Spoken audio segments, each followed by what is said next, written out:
Hi everyone. So now we are moving to another very important component of direct cost estimation, which is called as the material cost. So you should not be very much surprised to know that material cost constitutes to about 55 to 75% in any typical project. That means whatever is the total cost of the project, out of that almost 55 to 75% cost is just because of the materials that are being used or utilized in that particular project. Okay, so we have to calculate the cost of material very carefully because any errors in the material cost can make us lose our project. Okay, so quantity, so how do you calculate the material cost? It will be a step by step process. I'll be reading all the steps from number 2 to number 6. Then finally we'll be moving to the Excel sheet wherein we'll be seeing the example of calculation of material cost for one concreting activity practically. Okay, so first of all, what you have to do is, like any other cost estimation, you have to take off the quantity for all the materials. See, any particular work that you are doing, suppose you have to, as I already took the example in the labor cost estimation, that you have to do, let us say, a 2 BHK house construction. Then in that particular case, several items will be there based on your BOQ and based on the work package or work breakdown structure that you have created. Like concreting will be there, flooring will be there, plastering, painting, etc. We took the example of tiling in the case of labor cost estimation. Here we'll be taking the example of, let us say, concreting. Okay, so this quantity takeoff is usually done by some specialized quantity surveyors. These surveyors are specialized and they are educated in estimating the quantities alone. Okay, they have some mastery, they have some diploma or certificate in doing that particular work, so they can do it manually using their drawings, or they have some certain specialized softwares which can help them easily calculate the quantities. Okay, so you have to get the BOQ for all the items. Let us say you are going for concreting, then you have to get the complete BOQ for concreting, wherein every item will be mentioned that for slab, this is the concrete quantity that has to be done. They will be mentioning the grade of the concrete also, with the proper mix design will also be mentioned there. Then suppose you have to do for beams, you have to do for pedestals, you have to do for staircase, and so on. Okay, so you have to get the complete in detail BOQ for all the items like concreting, flooring, plastering, and so on. And all the disciplines from the design team with all the specifications. Then you have to clearly break down all the materials that are required for producing the unit quantity of all BOQ items.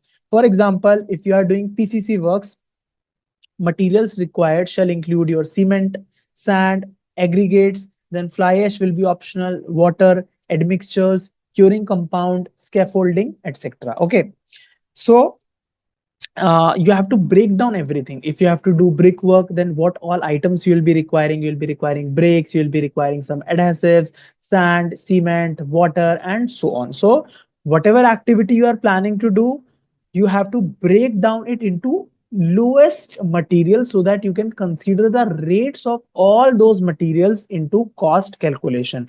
If you will miss any component for that particular item, then that means you will miss the cost of that particular item, and you will submit the bid without considering the cost of that particular item. Then later on, when you will be executing the work at site, it will be a hit to you because you did not consider the cost into that. You will have to recover the cost of that particular item from your margin amount. Okay, if it is a small item, it's okay, but if it is a significant item that you miss, then definitely the impact will be much higher. Okay, then what you have to do is work out the cost for each material used for producing the unit quantity of that particular BOQ item. Suppose we took the example of PCC or RCC. So we concluded that all these items will be used to do your concreting at site. So you have to take the unit rate for producing the rates for producing the unit quantity of these items. Like for cement, what will be the rate for producing 1 kg of cement or 1 metric ton of cement? Similarly for sand, what will be the rate at which you will be procuring your sand quantity, okay, per metric ton, how much you will be procuring. Then aggregates, how much you will be procuring the aggregates for per metric ton. Similarly for fly ash, how much it will cost you for procuring 1 liter or 1 kiloliter of water. Then 1 kg of admixture, how much it will cost you.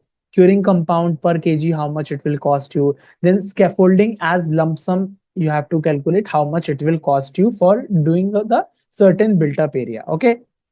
See, cement again, either you can purchase the cement from external vendors, or sometimes some contracting organizations, they have their own factories, so they will produce the cement of their own, so they have to calculate the cost of production of per metric cement. So whatever will be the requirement for doing the concreting, the quantity of cement will be multiplied that by that particular rate, and you will get the total cost of cement to be used for doing the concreting work for the entire project, okay.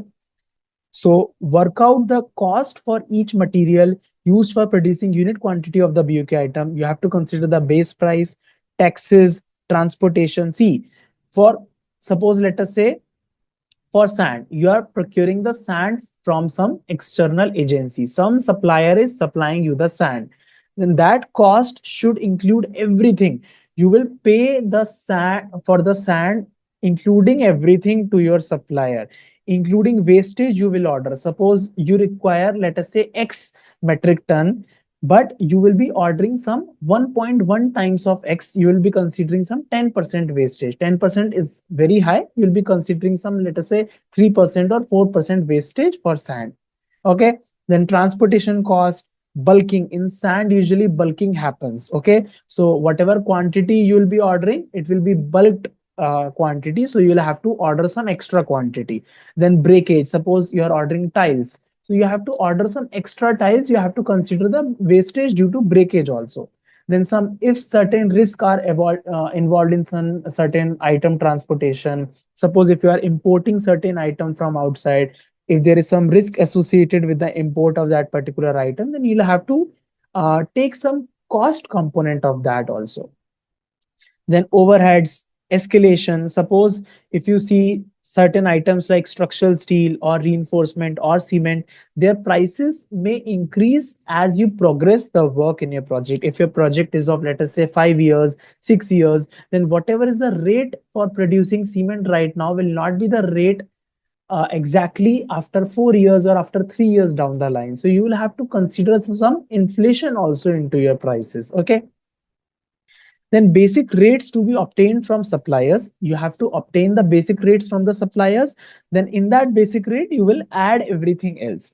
Certain material procurement is taken care of by specific departments in the company, like formwork, cement, steel, etc., which are procured in bulk at the central corporate level. For example, suppose you have some particular corporate who is taking care of procurement of cement and steel. Usually what happens, that cement and steel are required in every project, so there will be one central procurement team will be sitting at the head office, or maybe at the regional office or somewhere, will be procuring cement and steel for every project that is operating throughout your company. So you have to take the rates of those items being procured at the central level from the respective departments, okay. In such cases, coordination with such departments to be done to get the rates, okay.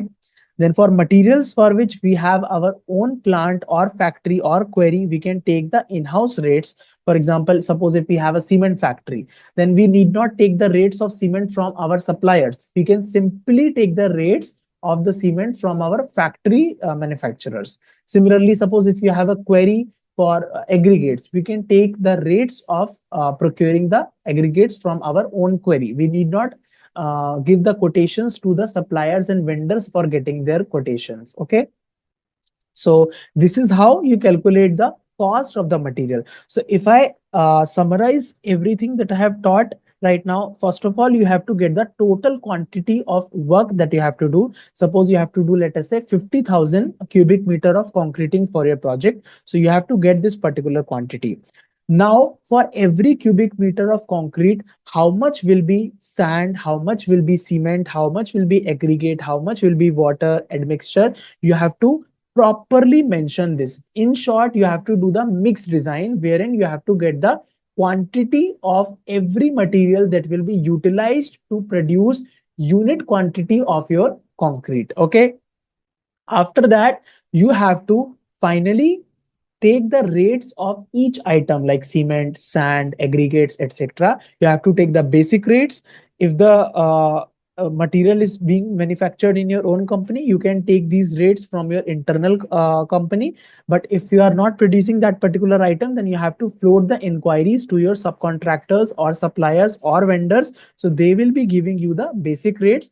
In that basic rate, you have to add on several other things like wastages, transportation cost, bulking, breakage, overheads, escalation, and so on. Then finally, you have to multiply the final rate with the total quantities, and through that, you can calculate the cost of each item. Adding the cost of each item will give you the cost of the complete BOQ item, which is your concrete. Okay. So that's how we calculate the cost of material. We'll be seeing it practically through the Excel sheet also. So that's all for the video. Thank you, everyone.